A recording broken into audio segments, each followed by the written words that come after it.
Hey guys, CJ here, back with a really interesting video for you guys today. We like to talk about potential spoilers on this channel that pop up anywhere from Reddit to 4chan to even, Latino Review and stuff like that, people talking about it. But really, I just kind of want to break down for you, because this is a spoiler video, minor spoiler alert. I always say take it with a grain of salt. This actually sounds pretty legit, though. It sounds believable, and it actually sounds pretty good for the Fantastic Four movie. I just want to kind of break down for a minute why we do this for you guys. One, we really, even though we might not put stock in a lot of these spoilers, especially like the Age of Ultron ones or the future of the MCU ones that me and Nick talked about last weekend, even though we might not always 100% believe the spoilers we're talking about, it still just is such a great conversation starter with you guys, and it's great to point out and really kind of to highlight the effort that somebody, if they made this shit up, to highlight the effort that these people put into making this shit up. But so for this one, this is actually one of the ones that I feel like could actually be very accurate. The future of the MCU one, I kind of nitpicked. If you watched that video, you saw I kind of analyzed it and ripped some things apart and really didn't believe most of that.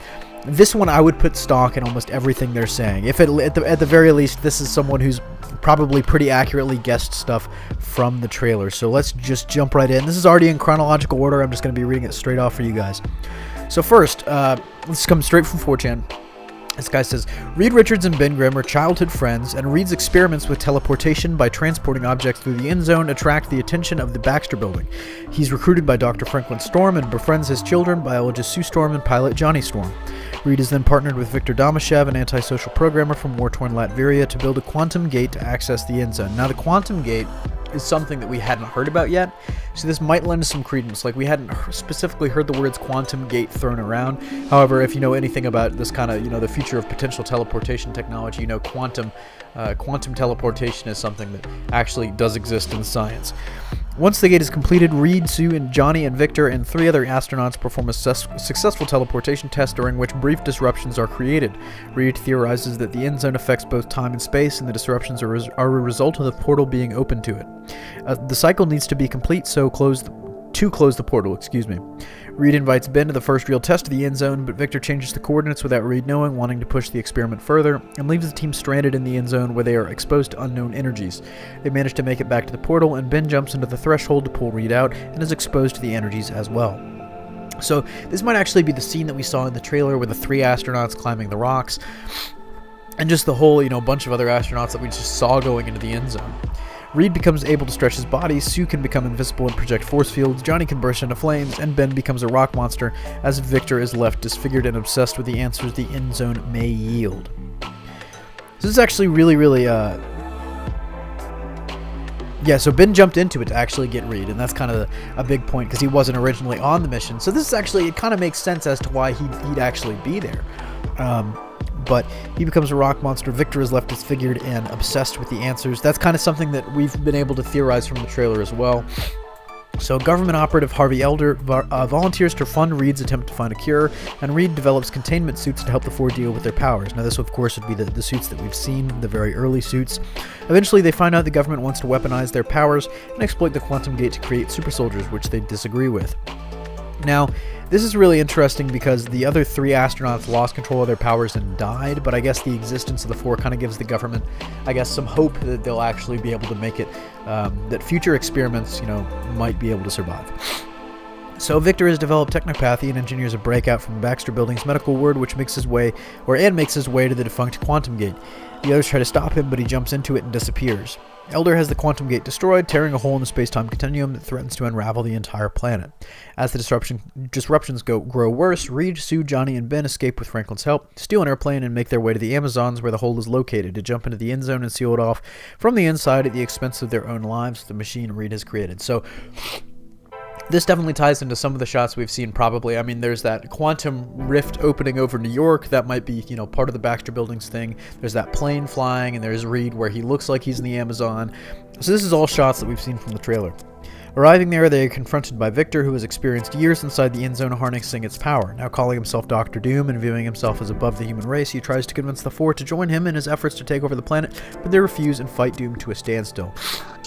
Now this is really interesting, because this is something that we have not seen in the trailer, so this would be completely, way out of left field. But I really love what they're doing with Dr. Doom here, where it feels like he's above humanity, because that is straight up what Doctor Doom usually feels like.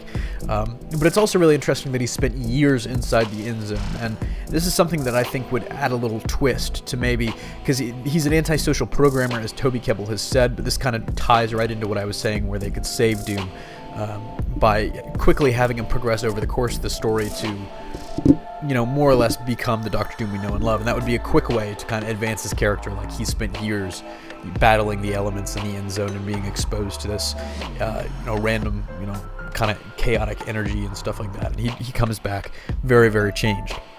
So they fight him to a standstill. Reed finds out Victor has built a makeshift quantum gate to explore other realities, and I'll mention more about this in a second, but after Victor disappears in one of the disruptions and the Force seal the portal, they manage to time jump to 5 seconds after they went through the portal and destroy the quantum gate, ending the disruptions and saving the planet. Now, this is something that doesn't make a lot of sense to me, because I feel like it was very vague. Like, how do they time jump 5 seconds? Yes, it alters space and time, but was it just chance that they ended up jumping 5 seconds, or did they actually do it somehow? That's something that I guess we'd have to see the movie to really fully understand. But that's something that that's the only thing that I really have a problem with in all these spoilers, is it doesn't make sense. It seems like a little bit of a plot hole if they just leave it like that. So they're captured by Elder, but bargain to assist the government in developing new medical technologies and imply that they'll fight back against the government's attempts to make them weapons. In exchange, Elder declares the Baxter Building self-reliant and is appointed as the team's liaison with the military. Reed designs new suits for the team and even sketches a Fantastic car. He develops a relationship with Sue, while Johnny and Ben also become good friends. And this is, that's all cool. I guess Harvey Elder might become the Mole Man in later installations, but it really kind of seems like almost too tied up evenly, that the government is just like, okay, we'll leave him alone. But I mean, it kind of to me has that same issue that I have with Man of Steel, where like Superman crashes the drone and he's like, don't stop following me, guys, and the government's like, okay. And so it kind of, in this case, I mean, maybe the government is being a little duplicitous, because it sounds like the Four are being a little duplicitous as well. So maybe there's a little bit of a sort of a under the table kind of, we hate you, but we're not going to say it out loud. So this is my most anticipated part, if this is accurate. In an after-credit scene, Victor emerges in Latveria and plans to take over, which, if you watched any of our previous Fantastic Four videos, I'm pretty sure I said it a couple times, this is the key in fixing the whole Victor Damyshev antisocial programmer thing. In the end of this movie, have him show up in Latveria and go to take it over with his powers, because that would be mind-blowing. It's something that we've never seen in any of the other Fantastic Four movies, any of the other two, and then the one that wasn't released. This is key for Doom. Like, he feels himself as above humanity, but he needs that. The country of Latveria really ties in very, very much to his character, and Oscar's got a great video that he's making right now that'll probably go up in the next week or two, that'll help you understand that a little more, really where Doctor Doom's coming from and why he's not exactly the villain that you expect. But that's key. That really has me hype, as you can see. Stan Lee apparently cameos as a man whose car is pulled into the end zone and left behind after Reed steals the portal, so maybe that's going to be another Easter egg stinger, is him just kind of chilling in the end zone. But that also might tie into that New York scene where we see a ripple. But this is really key. Going back to Doom, talking about the makeshift quantum gate that he made, and Doom talking to them as like, convincing the Four to join him in his efforts, as I said. Apparently, he name drops Galactus, Annihilus, and the X-Men while talking about things that he's seen in other worlds and universes. So this really plays, well, one, I think it's a really, really kind of neat way to tie in the existing Fantastic Four folks like Galactus and Annihilus, and hopefully he'll drop, some Kang the Conqueror stuff too. But the X-Men is really interesting because it plays into the existing rumors that we've heard about Fox trying to create their own little mini multiverse, their mini MCU, I guess I should say, with the X-Men and stuff, although, really, people aren't really sure how they're going to be able to cross those over naturally, just seeing the world that the X-Men have created and the world that the Fantastic Four have created, at least through one trailer, you get a sense that they're very different, if that makes sense. So this is actually, I think it's a pretty masterful way to tie the two together, although some people on 4chan was like, this is just so sad. So anyways, that about wraps it up. Really, I just want to say, if this all turns out to be accurate, this will be a much better movie than I originally anticipated.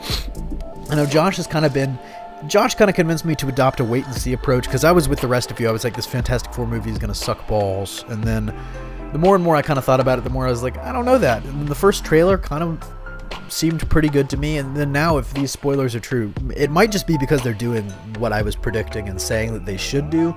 But it actually sounds very true to the characters. It sounds Even though it's going to be a little grimdark, and as Josh and I were talking about this, we said there are definitely some Chronicle parallels here to be had. It still seems like it's going to be a very good movie. People forget Chronicle was actually a really good flick, and it doesn't seem straight up as grimdark as Chronicle was. There are some fantastic elements, like, oh, Doom is literally looking into the multiverse, and he sees the fucking X-Men. That's great. And Doctor Doom is going to go to Latveria, and he spends years... It's stuff that, yes, this has a very kind of gritty tone to it, and it's been described as almost like a horror movie, but at the same time, you're doing the right things. It seems like Fox is taking the right steps to make me really kind of appreciate this and be like, okay, you're changing it, but you're staying true to the essence of the character. So hopefully this is true. If not, I'm going to wish this was true, because if I'm sitting there in the movie theater and it's completely different and I hate the movie, then if I ever get into the position to bankroll a Fantastic Four movie, whoever wrote this is going to write and direct it. So anyways, tell me your thoughts on the comments below. Would you watch this Fantastic Four movie, or would you just wait for it to hit the red box, I guess? Personally, to me, like I said, this sounds great. I know Josh thinks this sounds great. And talking with Nick about this, Nick was like, it seems like it's the same plot that I've seen over and over again in superhero movies, but I'm not sure I necessarily agree with that. There are threads of kind of unoriginality, but there's some original influences in it too, I think. I'm really excited for it, so like I said, tell me your thoughts in the comments below. Don't forget to like and subscribe. Signing off, this is CJ, and I'll see you next time. Oh, hey! I hope you guys enjoyed what you just saw. I don't know what exactly you just saw, but I hope you guys enjoy it. And if you really did like it, go check out our other stuff. We have social media, Facebook, Twitter. The link should be somewhere here. Also, we have other channels too. We have our movie video game channel. We have our music channel. Obviously our comic book channel too, because we do all that entertainment awesomeness. We also have a website. Go to our website, hybridnetworkyt.com. And check out our other videos. That's all I really have to say. It's Josh, and I hope you guys enjoyed what you watched.